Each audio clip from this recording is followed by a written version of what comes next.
하나님 931번째 UPS 예배로 우리 이끄신 하나님을 찬양합니다. 부족한 종의 말씀을 증거합니다. 성령 하나님 안에서 교통하는 역사만이 일어나게 주여 도와주옵소서. 그렇게 하실 주님을 찬양하며 우리를 구원하신 예수님의 이름으로 기도합니다. 아멘.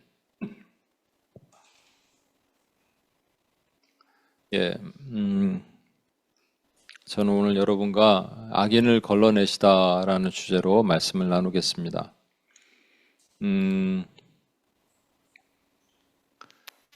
주님이 언제 오실까요? 그리고 주님이 오실 때는 어떤 일이 일어날까요? 그래서 이제 종말론을 보는 뷰에 따라서 좀 달라지죠. 그래서 미래주의자들의 관점에서 보면 주님이 오실 때 이 시간은, 이 세대는 되게 급박한 전쟁, 환란, 또 뭐 천재지변, 엄청난 사인들이 일어납니다. 그리고 적그리스도가 등장해서 예루살렘의 제3성전이 세워지고 거기에 적그리스도가 서게 되면 멸망에 가증한 것이 거룩한 것에 선 것을 보거더니 이제 다니엘서의 말씀이 그것이다 해석을 하는 거죠. 그러면 이제 적그리스도가 공표를 하죠. 이제 예배를 못 드린다. 왜냐하면 그때부터 제사를 금지한다고 이렇게 다니엘서의 말씀을 그렇게 해석하니까 예배를 못 드린다. 모든 교회가 예배를 못 드리는 어려움을 경험하게 된다는 거죠. 3년 반 후에 이제 주님이 오신다는 거예요.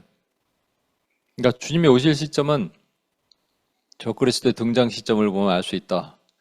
이렇게 해석을 하는 겁니다. 그런데 그게 아니라면 주님은 내일도 오실 수 있어야 됩니다. 갑자기. 그래서 도적같이 오시는 거예요. 내가 도적같이 오리라고도 말씀하셨고 베드로 사도도 주님이 도적같이 오신다 그랬어요. 도적같이 오신다는 것을 우리가 오해해서 말이죠.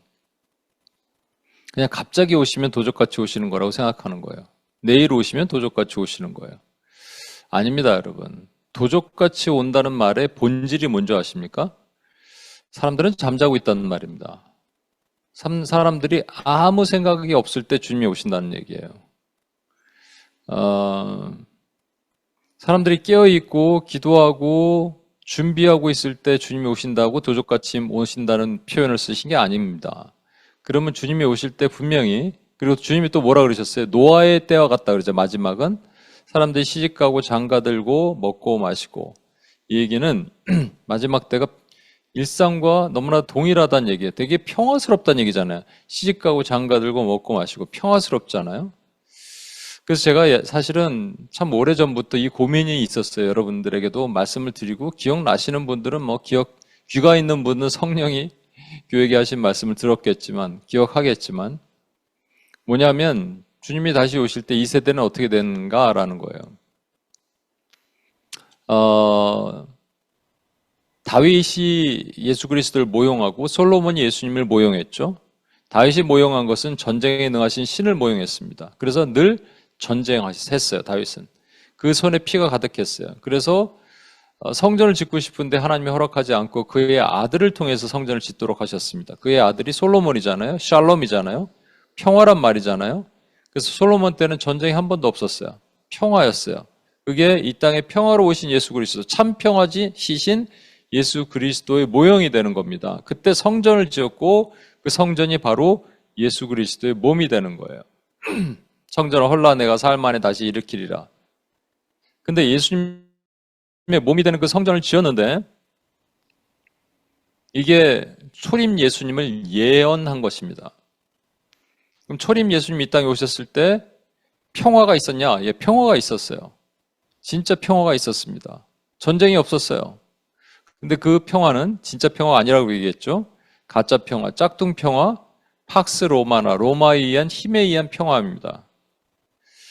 그러면 주님이 오시잖아요. 두 번째 주님이 오실 때는 그러면 이 땅은 어떠한 모양이 되겠느냐라는 거예요. 이 땅의 모양은 평화가 임하겠느냐라는 거예요. 그러니까 세대주의적 관점으로 보면 평화가 없겠죠, 당연히. 근데 주님의 말씀하시는 것은 노아의 때와 같다 그랬으니까 사람들은 여기서 먹고 마시고 씻고 장가들고 막 그러고 있는데 그러면 겉으로 보면 평화잖아요. 이 평화는 그러면 만약에 이것을 적용한다면 이 평화는 세상 사람들의 눈에는 평화인데 하나님의 백성이라면 노아의 방주를 짓고 있는 노아와 그의 세 아들과 그의 가족 8명이에요. 그들의 입장에서 보면 평화가 아닙니다. 그렇죠?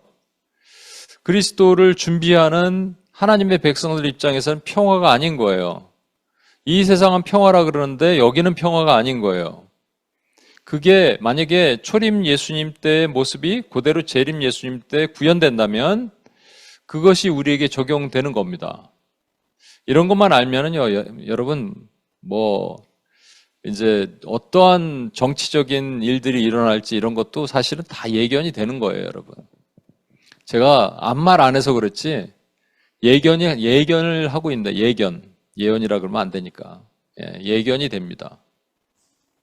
그럼 그 다음에 어떤 일이 일어날까? 한 가지 남은 게 있는데, 그런데 우리는 사실은 부흥을 꿈꾸잖아요. 부흥은 선교를 일으키는 원동력이 됩니다. 하나님의 마지막 선교가 필요하거든요. 그죠? 우리가 늘 기도했듯이 복음이 서진이 일어났어요. 이게 원래 예루살렘에서 복음이 시작된 복음이 이제 출발했죠. 그렇죠? 예루살렘에서. 그렇지만 원래는 이제 선교적 복음은 안디옥 교회에서 시작해서 빌립보로 가서 빌립보에서 유럽으로 가죠. 유럽으로 가고 유럽의 대서양을 건너서 미국으로 도착하고 미국의 이 동부 쪽에서 시작해서 그것이 미국 전역을 지금 이제 복음화 시켰었죠. 이제 과거 얘기죠. 그리고 이제 태평양을 건너서 일본을 살짝 건너뛰고 조선 땅과 중국 이런데 인도 이렇게 복음화가 일어났습니다만 지금 모습은 교회가 힘이 없는 것 같아요. 그런데 교회가 노아의 방주를 짓듯이 예수님을 준비를 열심히 하고 있는데 세상은 여전히 이 노아의 때처럼 먹고 마시고 씻고 장가들면 그들을 불러도 오지 않을 거예요. 그렇죠? 하나님의 선교가 일어나지 않을 겁니다. 그럼 뭔가 드라마틱한 역사가 있어야 됩니다. 그걸 부흥이라고 얘기하잖아요. 저는 그래서 오늘도 우리 복음의 전함 기도를 했지만 아마 제가 기억엔 2007년도 데이비드 윌커슨 목사님이 맨하탄 딱 거기는 이제 거리를 막 들이막았으니까 하고 나서 거의 지금 몇 년이 지났나요? 거의 20년 한 18년 정도 만에 다시 이런 일이 일어난 겁니다. 참 놀라운 일이죠. 근데 뉴욕에 이거보다 더 강력한 부흥이 일어나야 됩니다. 종족과 민족을 초월한 부흥이 일어나야 된다고 저는 생각해요. 그럼 뉴욕뿐만 아니라 이번에 우리 하와이 선교 가는데 하와이에서도 좀 불이 나야 되고 일본에서도 불이 붙어야 되고 이번에 그 CGN에서 하는 광고를 보니까 일본 선교사에 대해서 일본 선교사인데 조선을 복음을 전하러 온 일본 선교사가 있더라고요. 저도 몰랐는데 그런 다큐멘터리 영화가 상영이 돼요. 저는 이게 사인 같아요. 그리고 그 다음에 이제 한반도에 불이 붙어야 되는데 저 북녘 땅에도 불이 붙어야 되고 그 불이 그러니까 북한의 문이 열려야 되죠. 복음으로 문이 열려야 됩니다. 정치 이런 거 말고요. 그러니까 이거 하나님의 드라마틱한 일이 일어나야 됩니다. 사단이 방심하고 있을 때 하나님 역사하셔야 돼요. 그래갖고 이걸 뚫고 복음의 서진이 일어나야 됩니다. 백투 제루살렘 운동하는 그런 분들 얘기하는 게 아니에요, 여러분. 그래서 강력하게 막고 있는 스탄 지역 뚫고 인도 이런 데 뚫고 그 복음이 가야 됩니다.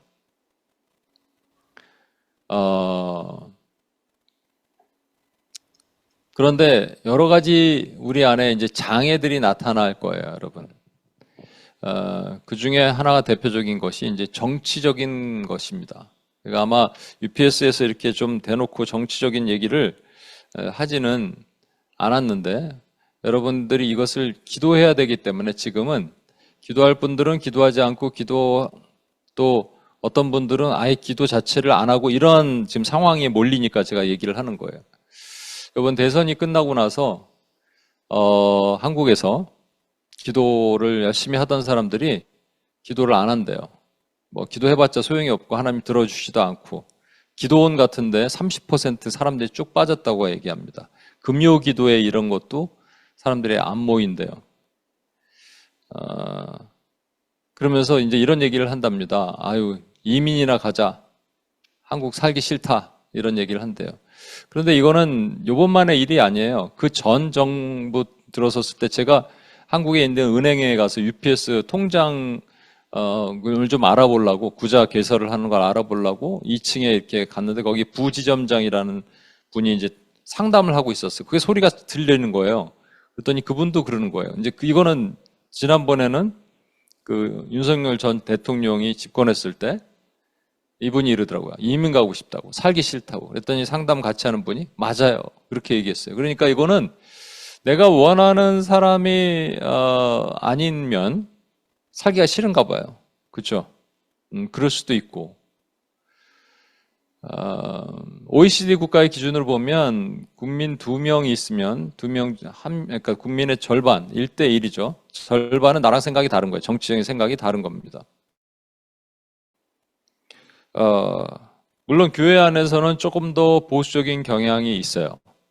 보수 진보란 개념으로 봤을 때 보수적인 경향이 있습니다. 그래서 교회 안에는 이제 보수와 진보를 대부분 뭐 7대3, 6대4 이 정도로 보기도 합니다. 또 아닌 지역도 있지만 물론은. 근데 이제 목회자의 경우 뭐 이것도 나이마다 다르잖아요. 예를 들어서 60대 이상에는 보수적인 경향이 강하고 40, 50대는 훨씬 진보적인 경향이 강하고 이것도 이제 어떤 영향을 받았냐, 성장하면서 어떤 영향을 받았냐, 학교에서 어떤 영향을 받았냐 이런 게 크죠. 또 20, 30대는 또 그렇지 않고 그러다 보니까 한국은 기준으로 그래요. 미국은 잘 모르겠어요. 미국도 비슷하겠죠. 근데 이제 또 그런 영향을 한국의 기준으로 보면 교회는 어떨까? 교회 신학교는 어떨까? 여러분 40대, 50대가 진보 대 보수가 7대 3이에요. 그죠? 진보가 훨씬 많습니다. 40대, 50대가. 그럼 목회자들은 대부분 40대, 50대예요. 근데 이제 보수적 가치가 교회가 좀 많으니까 이거를 적용하다 보면 7대 3은 아니더라도 6대 4 정도 될 겁니다. 뉴욕에 갔을 때 어떤 목사님 얘기하는데 자기가 만나본 목사들 10명 중 9명은 다 이 좌파 진보적 성향이 강하더라는 거예요. 뭐 그럴 수도 있고 아닐 수도 있는데 사실은 뒤에 설명하겠습니다만 이 성경적 가치와 부딪히는 것들은 여러분 걸러낼 수 있는 지혜와 능력이 있어야 돼요. 성경적 가치를. 이게 아까 말한 대로 보수적인 것이 조금 더 성경적 가치에 가깝기는 하지만 또 아닌 것들도 있어요. 진보적 아젠다가 성경적 가치에 다르다면 걸러낼 수 있어야 되는데 그게 안 되는 이유가 뭐냐면 나는 이거다 하고 픽스하는 이유가 뭐냐면 그리스도보다 높은 게 있기 때문에요. 예수 그리스도 성경적 가치보다 높은 게 뭐냐면 정치이라는 겁니다. 정치 신이라는 거예요. 그러니까 하나님보다 높은 건 무조건 신입니다. 그렇죠? 그러니까 우리 안에 신전이 하나 더 있는 거예요. 정치 신이라는 신전이 있어요. 이데올로기 신전이 있어요. 그래서 이 신전이 버젓이 있는 데서 다른 것들이 들어와 봤자 소용이 없는 거예요. 우리 움직이지 못하는 거예요. 여러분 이 정치를 가를 때 나랑 성향이 다른 사람들이 어떻게 갈라집니까? 세대 간에 또는 젠더 간에 그리고 가장 또 많은 것은 이제 지역 간이죠. 여러분 미국에는 대도시 중심으로 보면 뉴욕, LA, 시카고 이런 데 대부분 진보적 성향이 강하죠. 왜냐하면 다문화권 또 소수자들도 많이 있고 그리고 사회적 약자 이런 그 아젠다가 진보의 아젠다가 그런 거잖아요. 그런 것들을 돌보고 해야 되는 일들을 해야 되니까 또 많은 사람들이 이렇게 모이니까 경제적으로도 좀 부족하고 그럴 수도 있습니다. 근데 또 미국에는 또 바이블 벨트라고 있잖아요. 7개 주가 저 동부와 남동부 쪽에 쭉 있잖아요. 거기에는 보수적인 성향이 훨씬 강하죠. 이게 미국뿐만 아니라요. 영국에서도 마찬가지고 보편적이에요. 이게 이제 기독교적인 가치가 있는 곳에서는 이런 것이 보편적입니다. 물론 호주나 캐나다는 이미 기독교적인 색깔이 완전히 지워진 나라가 돼버렸으니까 미국 같은 게 사실은 보편적인 거예요. 이게 미국만 그런 게 아니고요. 예를 들어서 무슬림 그러면은 이슬람 그러면 무조건 거기는 뭐 이슬람 이렇게 되지만 종교적 가치가 강한 곳에서는 그들 나름대로 보수적이고 그들 나름대로 진보적인 게 있는 거예요. 여러분, 종교적 가치가 강한 곳은 보수적이고 약한 곳은 진보적이고 이런 게 있는 거예요. 그럼 한국은 어떨까? 한국에 가장 그 복음화율이 높은 도시가 어딘 줄 아십니까? 전남 순천이라는 곳이에요. 순천 옆에 여수 있었죠. 그 여수 순천 반란 뭐 이런 것이 있었는데 거기가 이제 손양원 목사님이 순교하신 곳이잖아요. 손양원 목사님이 원래 이제 그 영남 분인데 호남에서 사역하시다 순교하셨죠. 순천의 복음화율은 40%가 이상이 된대요. 그 국민 2명, 그 도시 시민 2명당 1명이 크리스찬일 가능성이 높은 거예요. 하나님이 얘기해도 순천에서 전도하면 너무 기분 좋은 거죠. 막 사람들이 막 받아들일 수 있으니까. 근데 거기에는 진보 대 보수가 9대 1이에요. 만약에 이게 바이블 벨트잖아요. 한국의 바이블 벨트. 그러니까 미국과 완전히 상황이 다르죠. 그러면 보수를 대표하는 도시 대구는 어떨까요? 대구의 복음화율이 얼마일까요? 크리스찬리티가 8%예요. 그러니까 92%는 넌 크리스찬이에요. 거기서 이 복음을 전하다가는 뭐 욕먹을 가능성이 되게 높아요. 불교가 55%입니다. 근데 거기서 투표를 하면 어떻게 돼요? 예, 6, 70%는 보수 쪽에 손을 듭니다. 그러면 왜 한국과 미국은 이런 차이가 있을까? 왜 한국만 독특하게 이렇게 차이가 있을까? 그런 거는 많은 해석은 이데올로기, 아이디어라 그랬죠. 이데아의 문제일 것이다. 여러분 제가 말씀드렸습니다. 이데아라는 것은 한 세대를 움직이는 세대 정신이라고도 하고 또는 거대 담론이라고 해요. 이 거대 담론이 여러 가지 죽은 모습이 다시 부활한 모습으로 다시 나타났다. 그래서 그 이념이 내가 가지고 있는 신앙보다 앞서 나간다는 것이 대표적인 나라가 한국인 거예요. 여러 가지 영향이 있어요. 북한에 있는 영향도 있을 수 있고 아직 사라지지 않는 죽은 것 같은데 다시 부활한 그런 유물론적 사상에 영향을 줄 수도 있습니다. 그건 어쩔 수 없어요. 그건 사실이에요. 근데 융합된 모습으로 나타나기 때문에 여러분 제가 여러 번 말씀드렸죠. 그 1850년도에 나타난 유물론, 진화론, 정신분석학 이런 것들이 그 세대를 강타했단 말이에요. 근데 그 이후에 이제 인간 중심의 사회로 만들어 가려 그랬어요. 인본주의적인 인간 중심. 근데 인간 중심이 되다 보니까 어떻게 된다고요? 인간을 믿었는데 인간한테 배신당한다고요. 1, 2차 세계대전으로 수많은 사람이 죽어요. 히틀러에 의해서. 히틀러를 믿었는데 히틀러에 의해서 수많은 사람이 죽고 스탈린을 믿었는데 스탈린에 의해서 수많은 사람들이 죽어요. 히틀러에 의해서 3천만 명, 스탈린에 의해서 9천만 명의 사람들이 죽어나갑니다. 여러분. 그러니까 어떻게 해야 되겠습니까?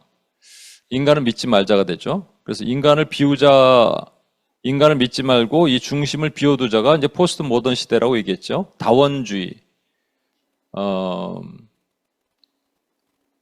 서로가 손에 손 잡고 또 we are the world, we are the children 이런 개념이에요. 다원주의. 서로가 평등하다.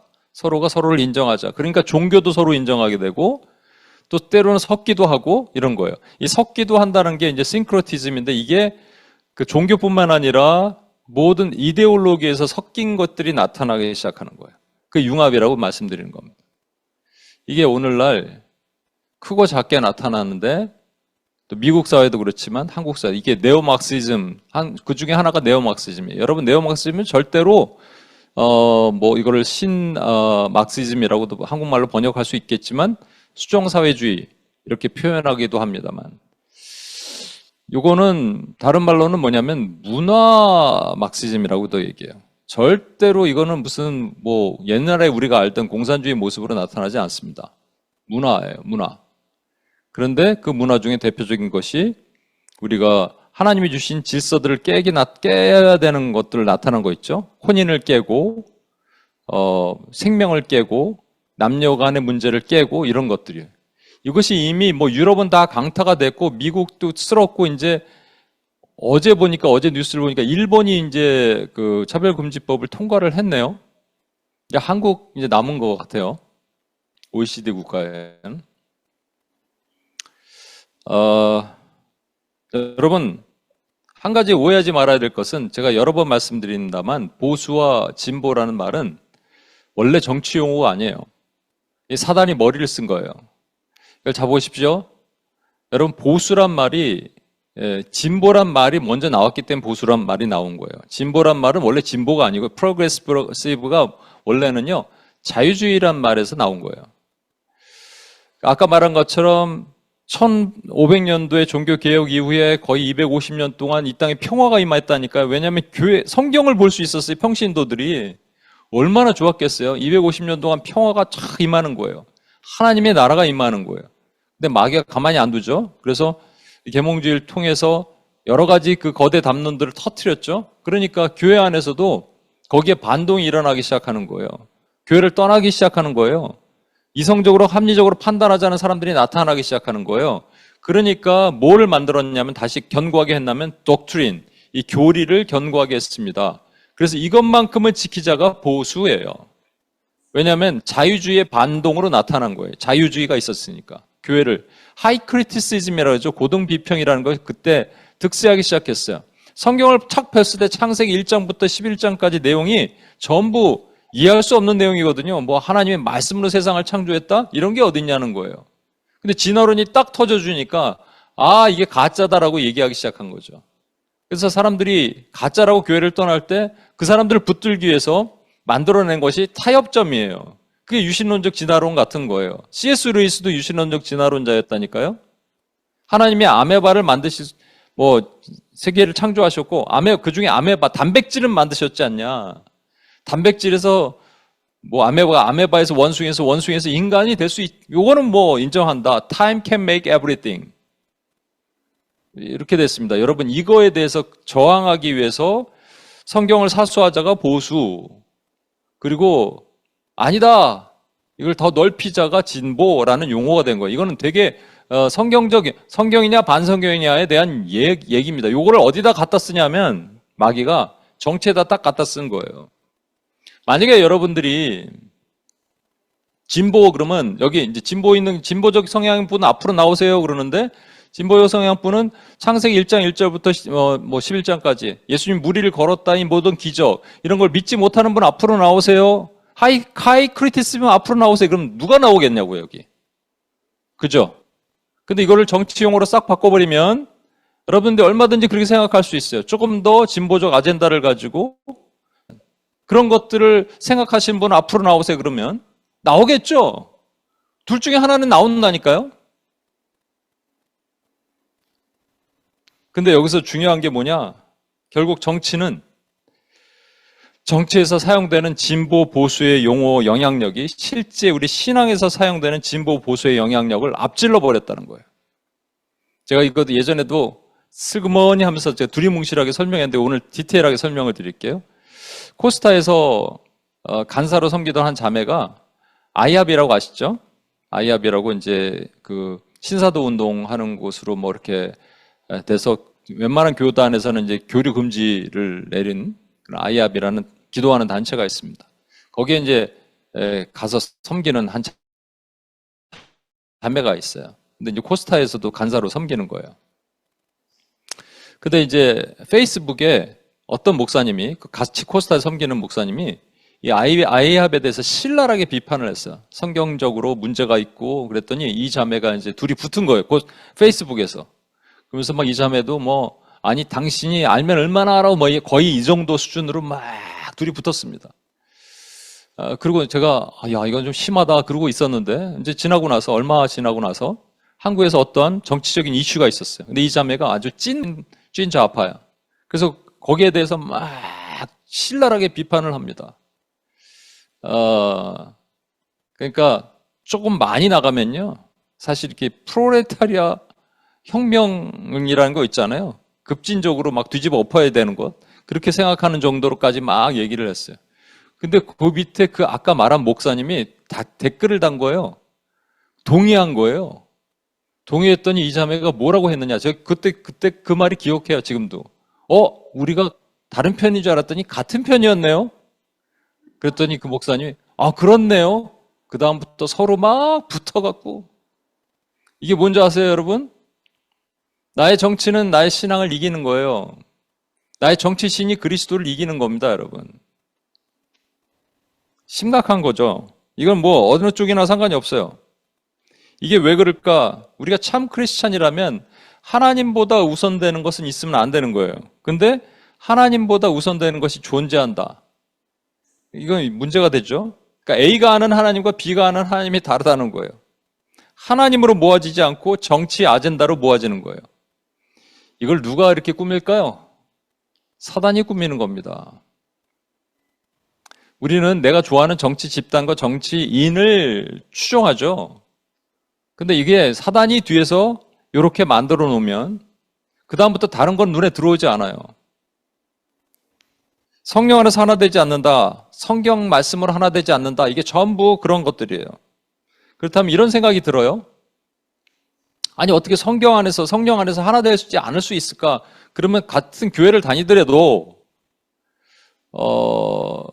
그 안에서 짝퉁이 있을 수 있죠. 그 안에서도 악인이 있을 수 있어요. 여러분 오늘 이 말씀 한번 읽어볼게요. 고린도전서 2장 13, 14.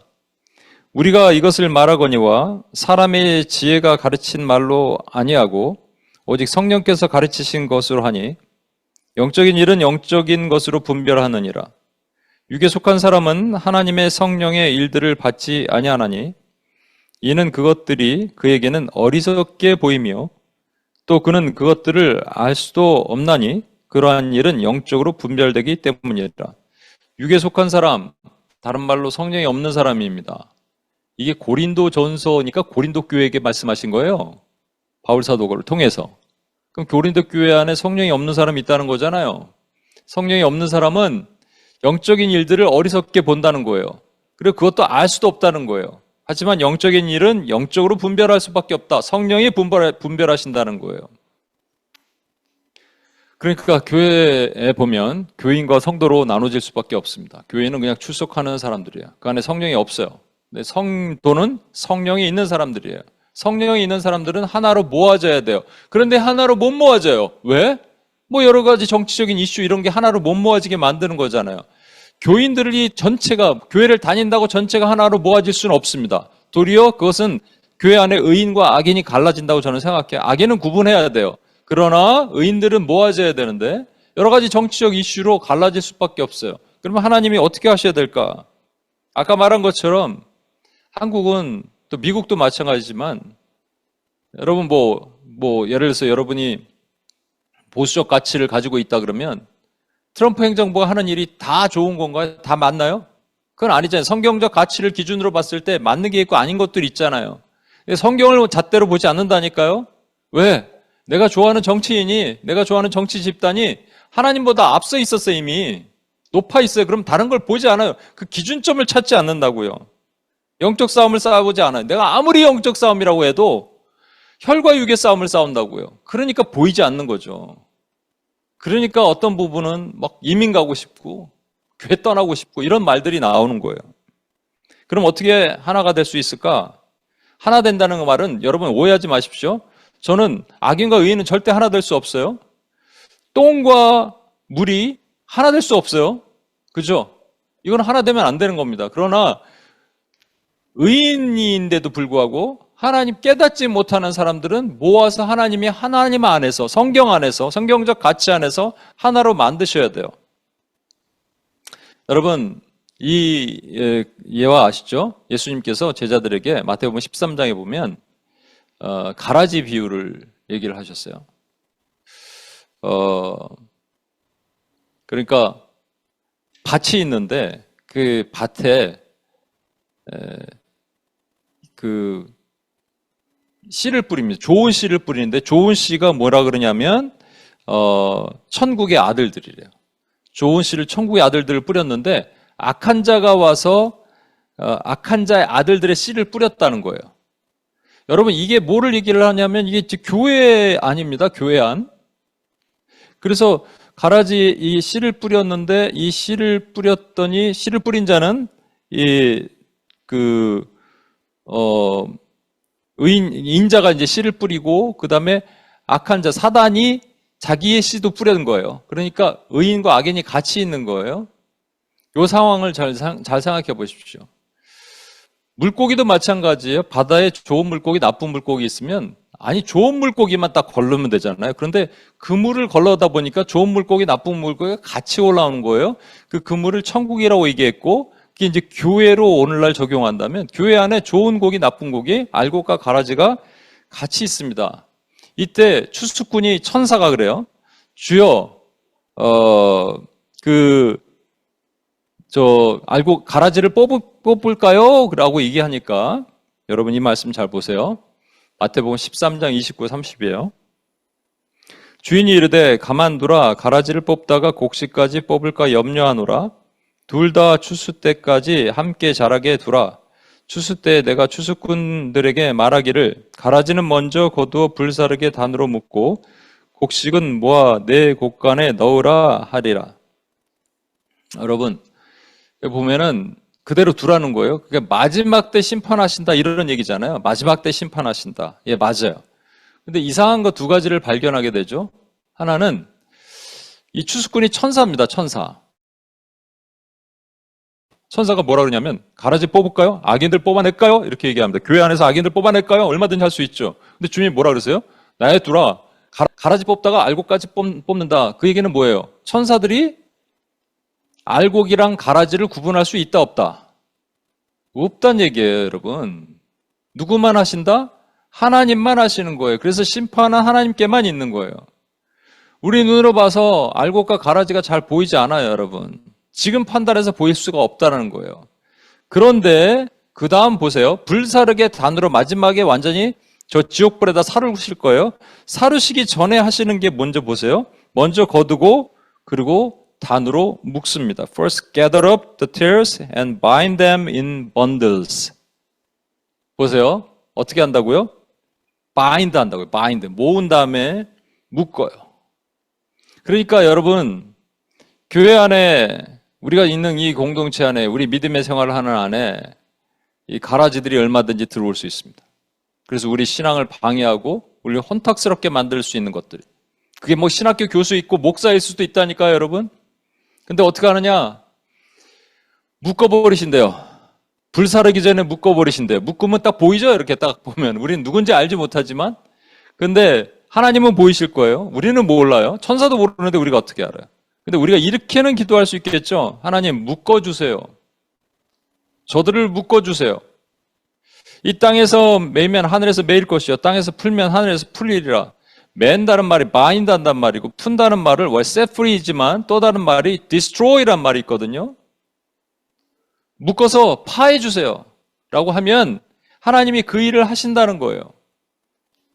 왜? 주의 교회를 위해서. 목숨 주고 사신 주의 교회, 핏값으로 주고 사신 주의 교회를 위해서 하나님은 얼마든지 주의 교회를 보존하실 계획을 갖고 계신 겁니다. 그 도구가 무엇일까? 그러면 뭔가 이렇게 묶으려면 묶는 기준이 있어야 될 거 아니에요. 그렇죠? 우리 눈에 보이지 않아요? 우리 눈에 천사 눈에도 보이지 않는데 우리 눈에 어떻게 보이겠어요? 그런데 묶으려면 묶은 기준, 하나님의 기준점을 잡으셔야 될 거예요. 여러 가지가 있는데 제가 뭐 물질화, 인보나 종교화 이런 거 이제 여러 번 얘기했으니까 이제 그 얘기는 빼고 다음에 하나씩 얘기를 하고 예배가 그 중에 하나일 수 있습니다. 여러분 예배에 얼마나 목숨 걸고 예배를 드리는가를 하나님이 왜냐하면 우리의 삶의 목적은 하나님을 예배하는 거거든요. 그런데 다들 예배한다 그러잖아요. 그렇죠? 교회 안에 뭐 짝퉁이 있고 진짜가 있다고 쳐봅시다. 악인과 의인이 있다고 쳐봅시다. 그럼 다 예배한다 그러죠. 근데 하나님 예배로 점검하신다고요. 예배 목숨 거는지 점검하신다고요. 그 대표적인 예 중에 하나가 코로나 때 있었어요. 교회 예배문을 닫고 뭐 여러분 뉴욕은 조금 나았어요. 근데 한국은 오랫동안 예배를 못 드리겠습니다. 심지어 교회가 코로나를 퍼뜨리는 온상이다 그러고 이렇게 미디어에서 막 계속 나갔습니다. 제가 한번 말씀드렸잖아요. 그 식당 어떤 앞에서 그 코로나 한참일 때 식당 안에도 못 들어가세요. 복도 같은 데서 식사를 하고 있는데 누구 이렇게 콘서트 갔다 우리 UPS 멤버들이랑. 근데 지나가는 우리가 하나님 얘기를 하고 있으니까 쓰레기 버리러 지나가던 어떤 식당 여주인이 우리를 보더니 이거 지들 때문에 코로나 이렇게 된 것도 모르고 이렇게 하고 지나갔다니까요. 저는 여기에 충격을 받았어요. 아, 세상은 우리를 교회를 저렇게 보는구나 지금. 그래서 모이지 말라면 모이지 않는 정부 정책을 따르라고 자꾸 얘기하는 교회 사람들이 있었어요. 왜 이것이 좋은 거냐면 그렇게 함으로써 도리어 온라인 예배가 우리를 더 많은 사람을 참여하게 하고 복음을 더 확산시킬 수 있는 거룩한 도구가 된다. 뭐 이런 얘기를 많이 했어요. 처음에 그게 맞는 줄 알고 많은 사람이 따랐죠. 여러분, 그런데 성경은 분명히 모이기를 폐한 어떤 사람의 습관과 같이 하지 말라 그랬습니다. 마지막 때는 모이기가 폐한다는 거예요. 이거는 그 예배가 폐해지기 시작하는 거죠. 그 결과가 아직도 엄청납니다. 한국은 6만 개의 교회 중에 10,000개가 문을 닫았어요. 미국은 항의인 교회를 치고 3,000교회 중에 1,000교회가 문을 닫았습니다. 그리고 온라인으로 하니까 다시 돌아오라 그러는데 아직도 안 돌아오는 교인들이 꽤 많이 있습니다. 교회는 편리주의를 택하기 시작했어요.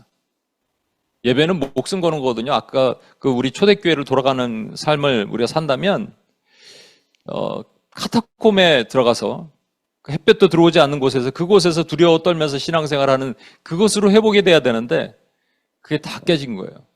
그때 저는 뭘 보기 시작했냐? 제가 이제 목회자들 만나잖아요. 만나면 구원의 교리가 틀릴 수도 있어요. 다를 수도 있어요. 뭐 약간 뭐 행함이 필요하다. 뭐 감리교회는 그렇게 얘기하고 성결교회는 그렇게 얘기하고 뭐 장로교는 아니고 뭐 그렇게 만나면 아 그렇구나. 또 성교학적인 관점에서 해석이 다를 수 있어요. 그렇구나. 그리고 구원 뭐 종말론이 다를 수 있어요. 그렇구나. 그래도 밥 먹어요. 근데 저는요 이거 예배 관련해서 얘기하는 걸 딱 보고 아 이건 진짜 짝퉁이다. 이거는 성령이 없다라고 생각할 때 그 자리에 나옵니다. 저는.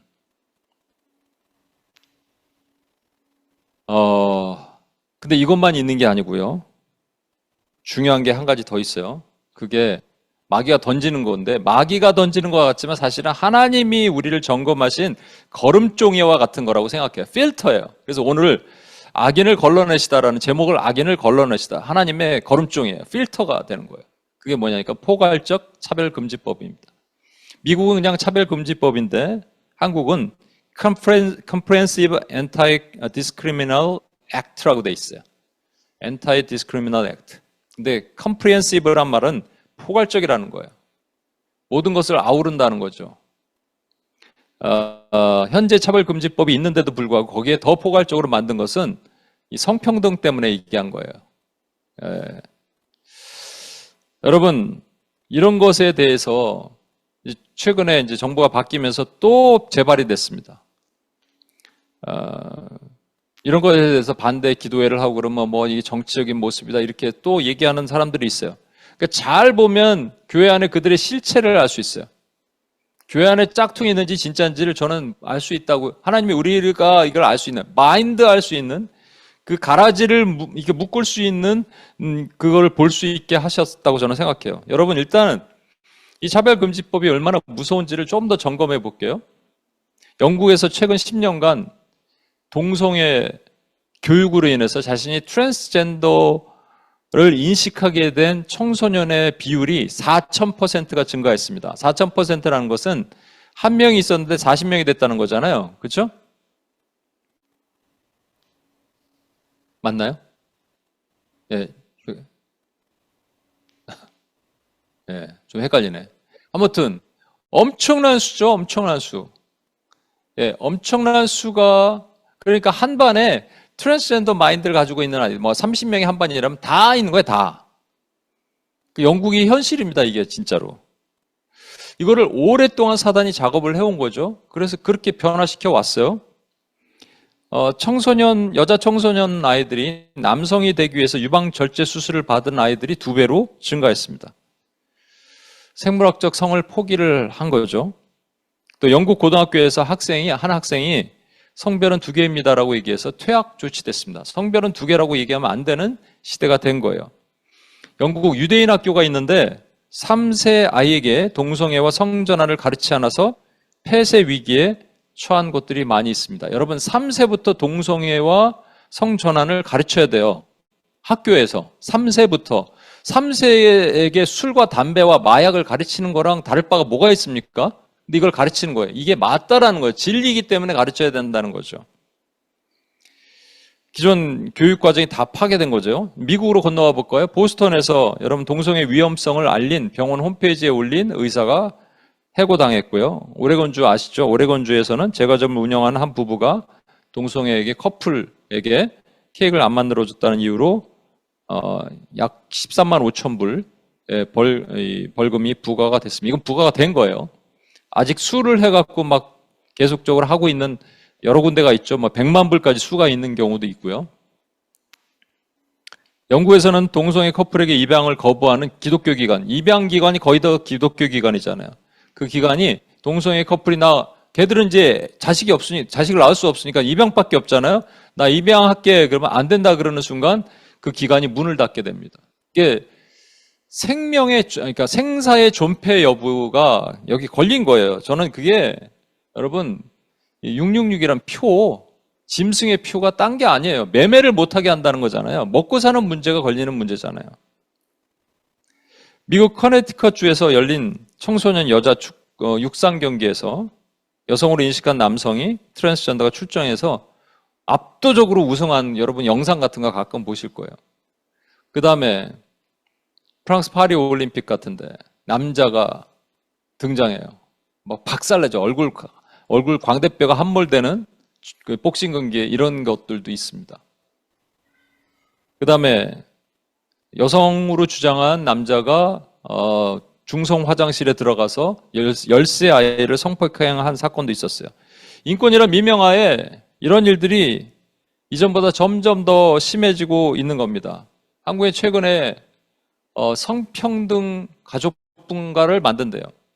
평등 가족부가 아니라 성평등 가족부는 뭐냐면 젠더에 대한 얘기입니다. 이게 차별금지법이 제정된 이후에 동성애자가 내가 후회를 한대요. 열이면 아홉이 후회하겠죠. 후회를 하고 나서 돌아가려 그럴 때 치료해 줄 수 있는 그것을 금지하는 법안이 발의됐어요. 미국 16개 주에서 워싱턴 DC까지 17개 주에서 이 금지 법안이 발의됐습니다. 못 돌아간다는 거예요. 돌아가지 못하게 하라는 거예요. 그냥 교회가 뭐 이렇게 도와주고 그러면 법에 걸리는 겁니다. 현재 한국에서 재발의된 포차법이라 그래요. 포괄적 차별금지법. 이게 많은 법학자들은 위헌이라는 거예요. 헌법부터 바꿔야 된다는 거죠. 그런데 추진 계속 하고 있습니다. 이런 심각한 문제들이 있는데 왜 사람들이 모를까? 이거는 한국에 여러분 이건 정부와 상관없어요. 이전 정부, 이지전 정부 다 마찬가지입니다. 이게 국가인권위원회가 있는데 여기서 언론에 보도 지침을 내려갖고 이런 보도는 하지 못하게 다 막아버렸어요. 그래서 국민들은 속고 있는 거예요.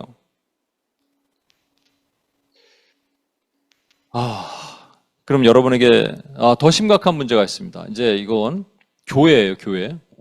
이 포괄적 차별금지법에 징벌적 손해라는 게 있어요. 벌이라는 거죠. 손해배상인데 손해배상이 벌이라는 거예요. 그냥 벌금이 아니라 벌이라는 거예요. 퍼니시먼트예요. 그 징벌적 손해배상이라고 하는데 3배 내지 5배의 벌을 가한다는 겁니다. 예를 들어서 여러분이 누구 핸드폰을 떨어뜨렸는데 그 가치가 100불이잖아요. 그럼 100불을 물어주면 되잖아요. 근데 그게 아닌 거예요. 100불인데 100불 가치의 5배, 500불을 물어줘야 되는 거예요. 여러분의 교회에서 하는 설교를 듣고 어떤 사람이 왔다가 가서 마음이 너무 안 좋았어요. 기분이 나빴어요. 그래서 수를 하면 너 얼마나 기분 나빴냐? 나 300불 정도 기분이 나빴어. 그렇게 얘기할 수 있겠죠? 그럼 300불 곱하기 5. 그러면 1500불의 배상을 해야 됩니다. 근데 문제는 뭐냐면 이게 한국이든 미국이든 특히 한국이 이런 걸 잘 알아요. 변호사들이 뭐 이런 사람들이 반기독교적인 것들이 모아서 어떻게 하기 시작하느냐. 한 명이 아니고요. 사람을 모으기 시작하는 거죠. 만약에 지금 저 A교회 목사가 반동성애적인 설교를 했는데 그것에 대해서 상처 입고 그 교회 다니는 사람은 아니고요. 교회 밖에 있는 사람도 유튜브를 딱 한번 띄워주고 이거 듣고 기분 나쁜 사람 모이세요. 심적으로 얼마나 기분 나빠요. 충격받았어요. 얼마 마음에 300불, 1500불.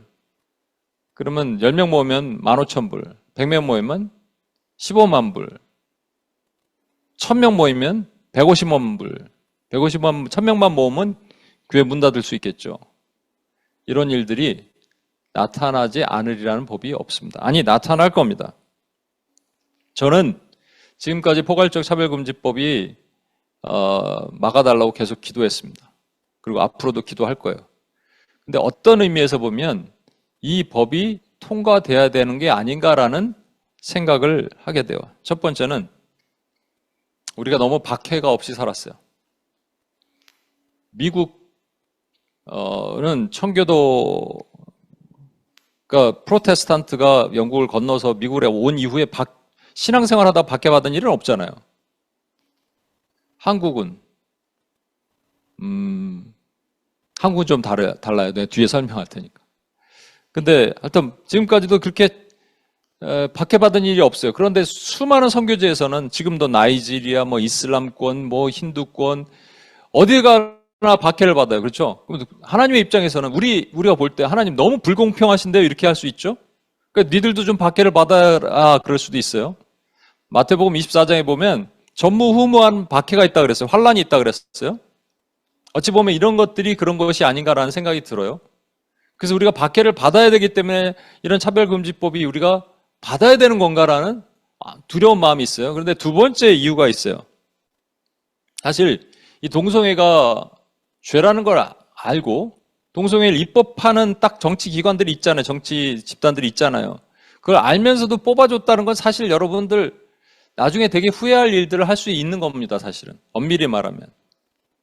그런데 만약에 이 법이 제정돼서 통과되면 그러면 저는 하나님의 관점에서 보면 이 짝퉁과 진짜를 구분해낼 수 있을 것 같아요. 바벨론이 이스라엘 백성들이 말을 안 들을 때 바벨론을 딱 치십니다. 그러니까 이스라엘 백성들 중에서 하나님을 원망하고 막 애굽으로 끝까지 남은 자들이 예레미야 끌고 애굽으로 내려간 자들이 있는가 하면 하나님의 명령대로 바벨론에 가서 거기서 자숙하고 기도하고 70년 동안 다니엘처럼 했던 사람들이 있어요. 여러분, 다시 신앙으로 모이게 할 수 있는 방법 중에 하나가 유일한 방법은 박해입니다. 중국은 여러분 아시는 것처럼 오랜 시간 동안 중국의 크리스찬리티가 한 1억 명이 된다고 하잖아요. 10% 정도 좀 넘는다고 하죠. 그게 이제 요즘엔 조금 줄었을 거예요.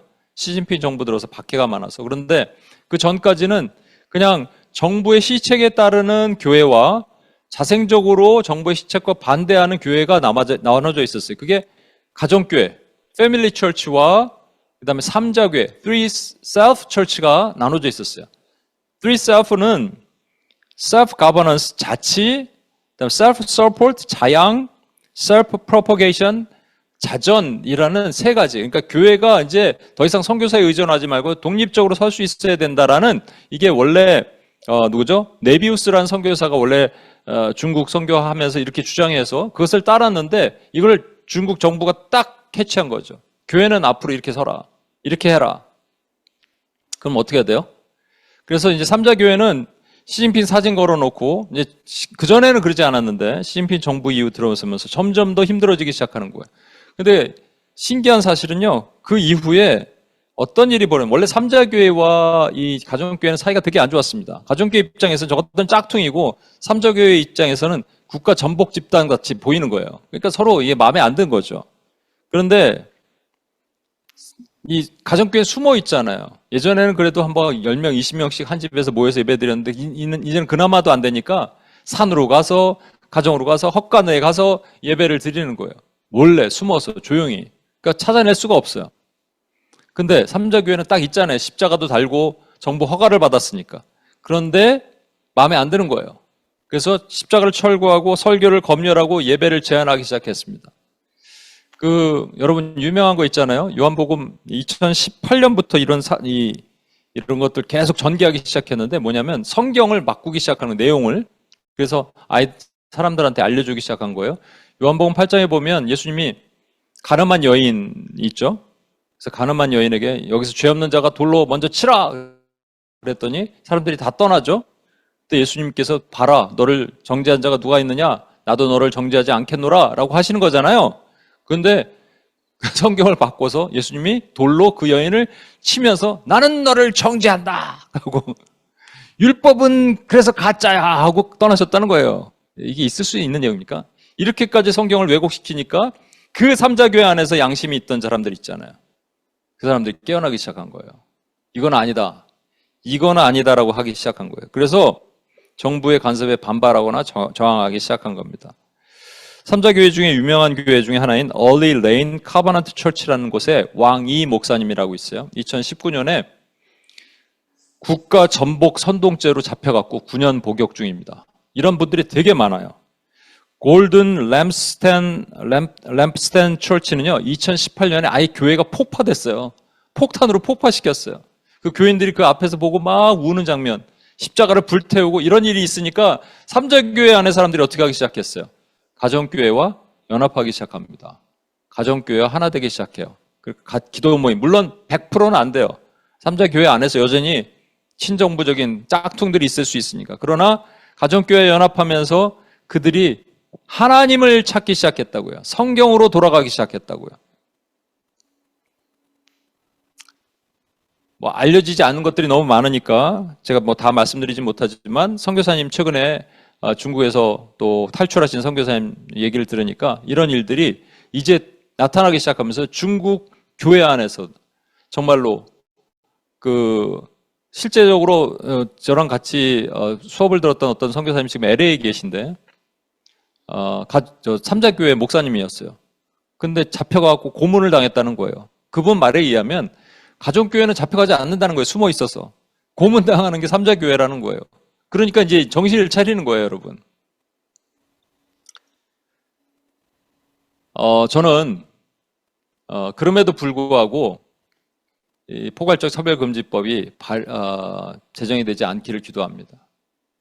왜냐하면 여러분 아까 보셨던 것처럼 영국, 미국 이런 데는 신앙생활 되게 나이스하게, 물론 영국에는 프로테스탄트 있을 때 박해가 있었죠. 영국은 있었는데 미국은 별로 박해가 없었잖아요. 근데 한국은 사실은 아시는 것처럼 일제강점기 때 그리고 한국전쟁 이후에 수많은 사람의 피 흘림이 있었어요. 그래서 하나님 이 피 흘림으로 좀 리플레이스먼트 해주시면 안 돼요? 라고 기도를 하는데 이게 모르겠어요. 이게 제 마음이에요, 이거는요. 그런데 우리가 보기에는 어려운 일 같은데 하나님은 그것을 작정하시고 하나님의 일을 하십니다. 예레미야 27장 6절 보십시오. 이제 내가 이 모든 땅을 내 종 바벨론 왕 느부갓네살의 손에 주고 또 들짐승들을 그에게 주어 부리게 하였나니. 하나님께서 이 바벨론을 의도적으로 일으키신 거예요. 그래서 아까 말씀드렸죠. 그 안에 유다 안에 짝퉁들이 여전히 남아 있었어요. 이걸 싹 비워야 되거든요. 싹 비워야 되는데 1, 2, 3차 포로로 끌고 가셨는데 남아있는 것들이 여전히 하나님을 원망해요. 예레미야 믿지를 않아요. 그래서 애굽으로 갑니다. 우리는 애굽으로 갈래? 이렇게. 거기 남아있으라 그랬거든요. 남아있으면 복 받는다 그랬거든요. 그러니까 하나님께서 이걸 하시는 거예요. 저는 그래서 이런 것들, 이 가라지를 바인드로 묶을 수 있는 마지막에 하나님의 어떠한 것들이 있다고 저는 생각해요. 그때 걸리지 말아야 됩니다. 저와 여러분은 목숨 걸고 성경적 가치를 지킬 수 있어야 돼요. 제가 이것도 한번 말씀드린 것 같아요. 다니엘 시리즈를 계속하면서 제가 말씀드린 핵심이 뭡니까? 하나님께서 다니엘이 신상, 그 환상을 왜 보게 하셨어요? 이거잖아요. 결론은 하나님의 모든 세대를 다 주관하신다. 하나님이 바벨론을 세우시고 멸망시키시고, 하나님이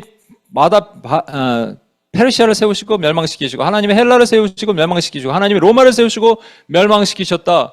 이 나라들은 세우고 무너지는 것은 하나님의 주권에 달렸지만 하나님의 나라는 한 번도 멸망하지 않는다. 오늘날 적용하면 하나님의 교회, 참교회들은 절대로 망하지 않습니다. 하나님 안에 있다면, 말씀 안에만 있다면. 엘리야가 기름을 부었죠. 엘리사에게 기름 부은 거 이해가 돼요. 예후에게 기름 붓는데 예후가 마지막에 또 악한 왕으로 바뀌지만 그래도 예후가 아합 왕을 치잖아. 여기까지 이해가 돼요. 근데 하사엘에게 기름을 부었어요.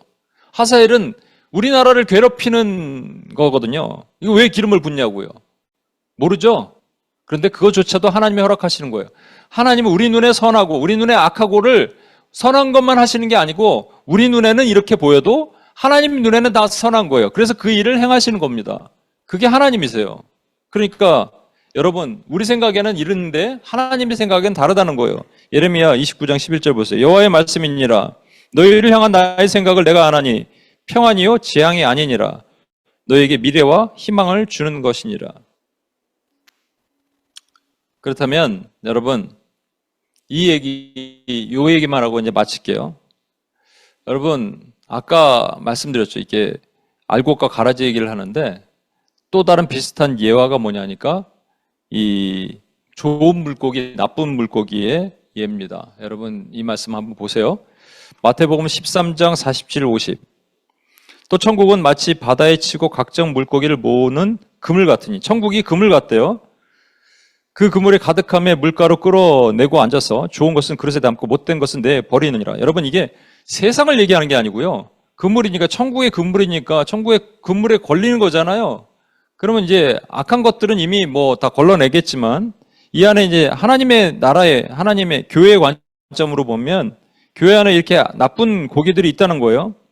세상 끝에도 이러하니라. 천사들이 와서 의인 중에서 악인을 갈라낸대요. 풀목불에 던져 놓으리니 거기서 울며 이를 갈미 있으리라.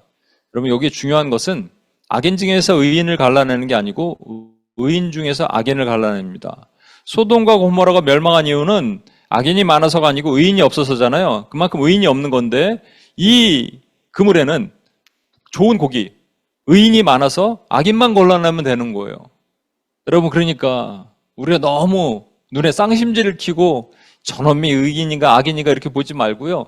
하나님의 선하심을 믿고 가자고요. 그런데 이 중에 천국이라는 것이 이게 예수님께서 마태복음 13장 얘기하실 때 천국은 무엇으로 비유할 거라고 하시면서 천국 얘기를 가라지 비유, 이 마지막에 이 물고기 비유 이렇게 얘기하시는 거예요. 천국.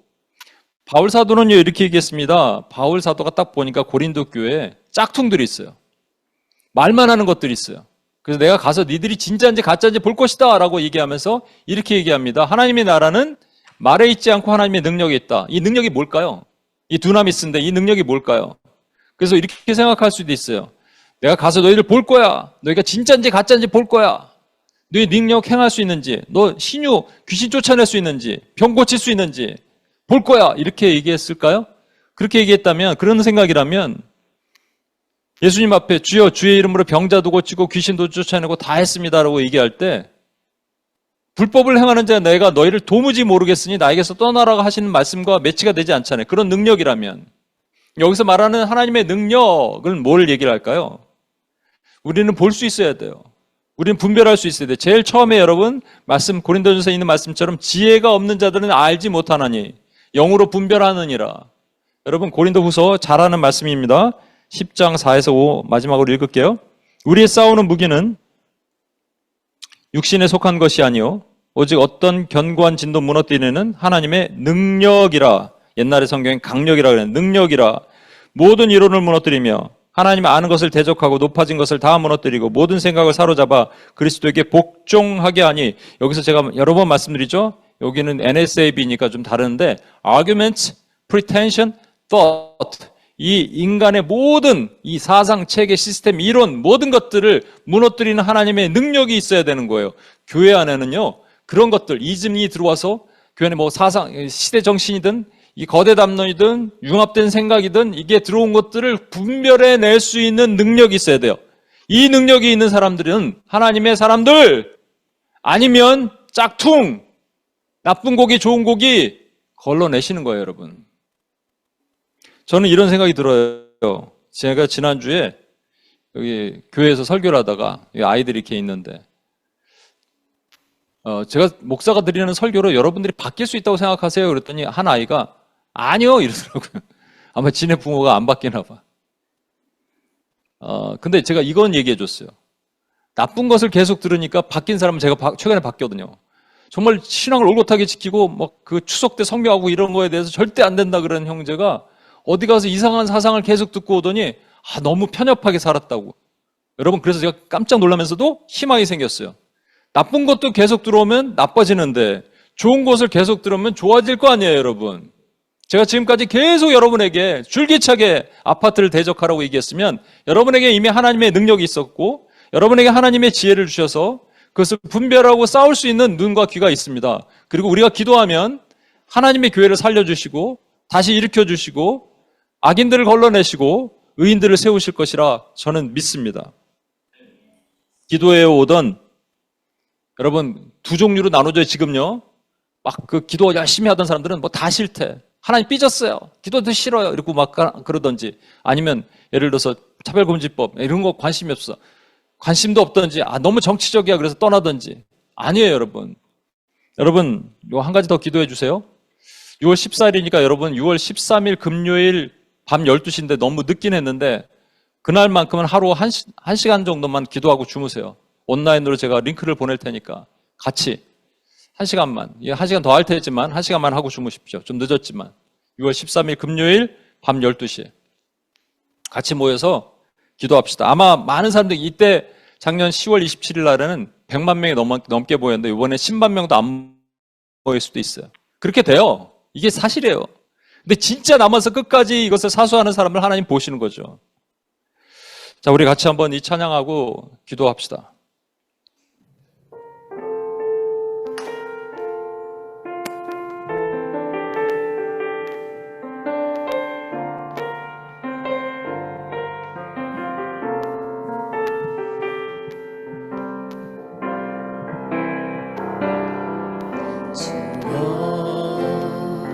이 땅을 구하소서.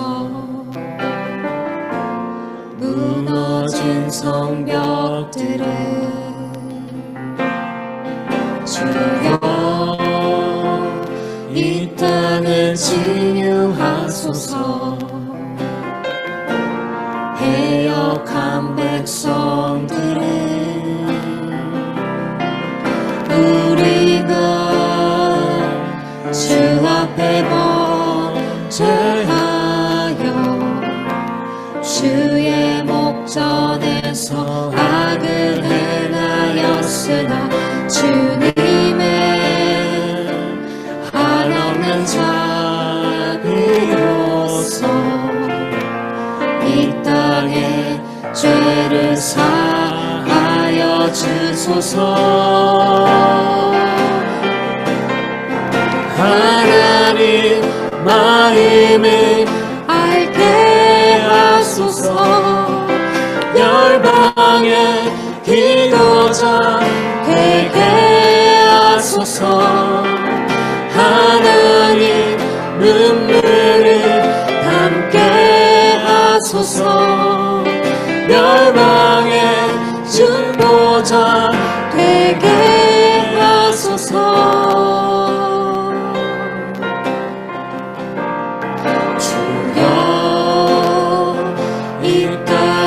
구하소서. 무너진 성벽들을 주여, 이 땅을 치유하소서. 해역한 백성들을 우리가 주 앞에 주의 목전에서 악을 행하였으나 주님의 한없는 자비로서 이 땅에 죄를 사하여 주소서. 하나님 마음을 알게 하소서. 열방의 기도자 되게 하소서. 하나님 눈물을 담게 하소서. 열방의 중보자 되게 하소서. 하나님 마음을 알게 하소서. 열방의 기도자 되게 하소서. 하나님 눈물을 담게 하소서. 열방의 중보자 되게 하소서.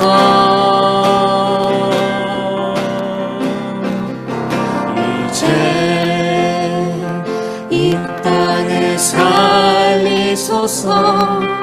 주여 이 땅을 회복하소서. 이제 이 땅을 구하소서. 주여 이 땅을 치유하소서.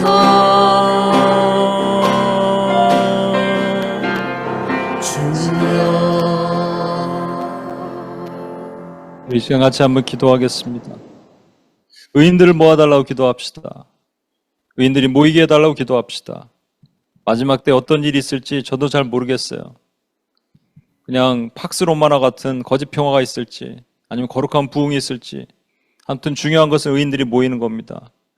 하나님의 교회, 하나님의 공간에 악인들을 걸러내시는 거, 필터링 해주시는 거예요. 이게 있을 것이라 저는 믿습니다.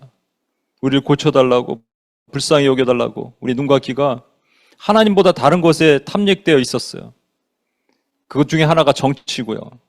그래서 하나님이 걸러내시기 위해서 우리에게 예배와 그 다음에 이 차별금지법과 이 어려운 것들을 우리에게 던지시는지 모르겠어요. 그때 우리는 어떻게 하겠습니까? 고통당하고 압제당하고 어려움, 박해가 당할 수도 있어요. 아니면 더 감사하겠지만. 근데 그때 어떻게 하겠어요?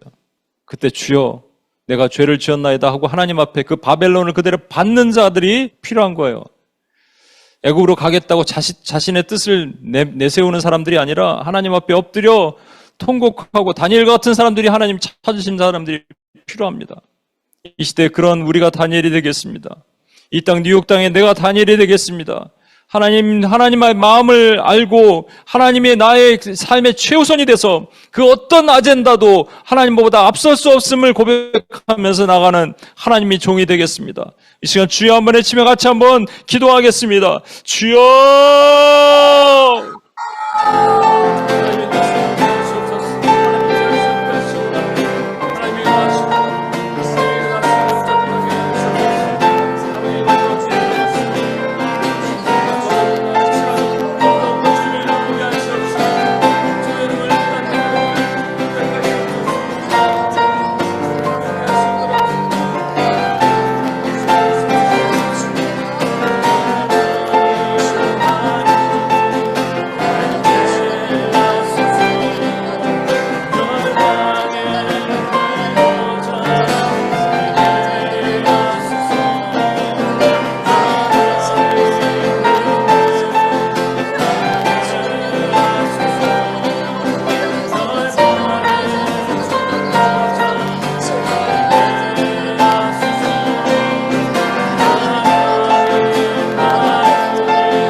여러분, 아까 불렀던 찬양이 있죠. 마틴 루터가 부른 찬양이거든요. 만든 찬양 가사입니다. 이 땅에 마귀 들끓어 우리를 삼키려 하나 겁내지 말고 섞어라. 승리는 우리 주님께 있습니다. 또 그러다 보면 어떻게 될지 우리는 알지 못하지만 친척과 재물과 명예와 생명을 다 빼앗긴데도 진리는 살아서 그 나라 영원하리라 라고 외치는 당당한 하나님의 군대가 있어야 됩니다. 하나님이 그들을 때문에 마음을 주체하지 못하시는 거예요. 하나님의 기쁨을 이기지 못하시는 거예요. 저와 여러분이 그런 사람들이 됩시다. 마틴 루터가 그 두려움이 있었지만 당당하게 얘기함으로 하나님의 놀라운 역사를 일으켰어요. 어떻게 그렇게 할 수 있었을까? 하나님이 함께 하시니까 가능한 거예요. 이 마지막 시대 하나님의 종들이 필요합니다. 그리고 당당하게 선포할 하나님의 군대가 필요합니다. 하나님, 저에게 그 힘을 주옵소서. 우리가 그런 기도자가 되게 하소서. 여기 마틴 루터들이 일어나게 하여 주옵소서. 뉴욕 땅에 하나님의 거룩한 마틴 루터여 일어날지어다. 당당한 하나님의 군대여 일어날지어다. 주여 한번 외치며 한 번 더 기도합니다. 주여!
시간 우리 마지막으로 서원 기도를 한번 같이 했으면 좋겠어요. 여러분 개인의 기도도 하기 힘든데 뭐 이렇게 또 나라와 민족을 위해서 기도하고 이 차별금지법을 위해서 기도하고 할 수 있을까? 근데 그렇게 하는 사람들이 있을 겁니다. 그것이 없어서 하나님이 진노하셨어요. 그럼 여러분 결단하시고 하나님 내가 개인의 기도 시간을 다시 정하기를 원하고 개인의 회개와 하나님 앞에 엎드림과 동시에 작정된 이 기도를 제가 하기를 원합니다. 하나님의 predestined prayer, 예정된 기도를 제가 하기를 원합니다. 하나님 그런 도구로 나를 사용해 주시고 그런 다니엘이 되게 하시고 고국 땅에 여러분 창문을 열고 하루에 3번 기도했던 다니엘처럼 여러분의 기도가 그 역사가 있을 것입니다. 여러분의 기도의 능력이 있을 것입니다. 그렇게 서원하고 이 뉴욕 땅을 지키며 미국을 지키며 한반도를 지키며 열방의 교회를 지키는 하나님의 거룩한 파수꾼이 되겠습니다. 결단하신 분들은 믿음의 선포로 주여 한번 외치며 마지막으로 기도하겠습니다. 주여!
하나님,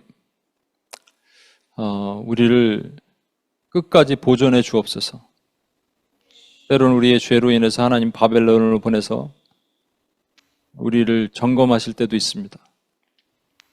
그런데 그럼에도 불구하고 하나님의 엎드려 다니엘처럼 자복하고 기도함을 통해서 다시 하나님의 축복과 하나님의 은혜를 경험하는 우리가 되게 도와주옵소서. 주님이 오실 때 어떤 일이 일어나는지 우리는 알지 못하지만 주님의 나라를 꿈꾸며 기도하며 또 거룩한 부흥을 소망하는 하나님의 군대가 이곳에 일어나게 도와주옵소서.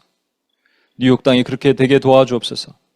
뉴욕의 부흥이 말만 있는 것이 아니라 진짜 그 참 역사로 일어날 수 있게 주여 도와주옵소서. 그렇게 이끄실 하나님을 찬양하며 이것을 위해서 기도하는 하나님, 우리 UPS 멤버들 한 명 한 명을 축복하여 주시고 그들의 삶을 지켜주시고 보호하시고 눈동자람 지켜주시고 하나님 아파트와 같은 거대한 이 담론으로부터 그들의 생각과 영을 보존해 주옵소서. 그렇게 하실 주님을 찬양하며 우리 구원하신 예수님의 이름으로 기도합니다. 아멘.